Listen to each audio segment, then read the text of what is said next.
¿Cómo se trazan unos objetivos de forma correcta? Te lo voy a contar. Fundamentalmente, un objetivo bien pensado tiene que tener en cuenta 5 puntos. El primero, involucración. ¿Qué quiere decir involucración? Quiere decir que desde el momento que tú trazas el objetivo, desde ese mismo momento, debe haber algo que ya tú puedes hacer para avanzar un paso hacia él, para ponerte en marcha. Es decir, el objetivo debe permitirte que te involucres en el proceso de realización desde justo el momento en que lo has creado. 2. Recursos. Deberás tener en cuenta que para alcanzar tus objetivos vas a precisar de unos recursos. Tal vez no los tengas todos a tu alcance en este momento, pero tal vez los puedas conseguir pues en algunos plazos, en 2, 3, 4 meses, haciendo una pequeña inversión cada mes, o tal vez una vez que pones esto por escrito y piensas un poco en ello, te vas a dar cuenta de que realmente algunos recursos puedes prescindir de ellos si los sustituyes por otros que te son más fácilmente alcanzables, etcétera, etcétera.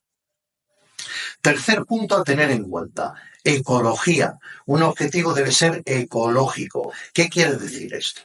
Si un objetivo crea un daño a tu entorno, perjudica a tu familia, perjudica a tus amigos, te perjudica a ti personalmente de alguna forma, te obliga a renunciar a algo que verdaderamente no quieras renunciar a ello. Si un objetivo, en vez de aportarte felicidad, va a restártela. Si un objetivo, en vez de involucrarte porque te encanta, porque es un sueño, porque es tu pasión, porque es algo que te gusta hacer, si en lugar de eso es que lo notas como un cansancio, ¿no? Como que tienes que hacer un esfuerzo, entonces tampoco es para nada un objetivo válido. Así que piensa que ya hemos hablado de que el objetivo tiene que ser ecológico, tiene que involucrarte desde el primer momento, y además el objetivo debe contar con unos recursos que ya has medido y que sabes cuáles son. ¿Qué otros dos aspectos debes tener en cuenta a la hora de trazar un objetivo? Primero, debe ser específico. Y segundo, debe tener la dimensión adecuada. ¿Qué quiero decir con específico? Por ejemplo, un objetivo no puede ser, quiero convertirme en el mejor tenista del mundo.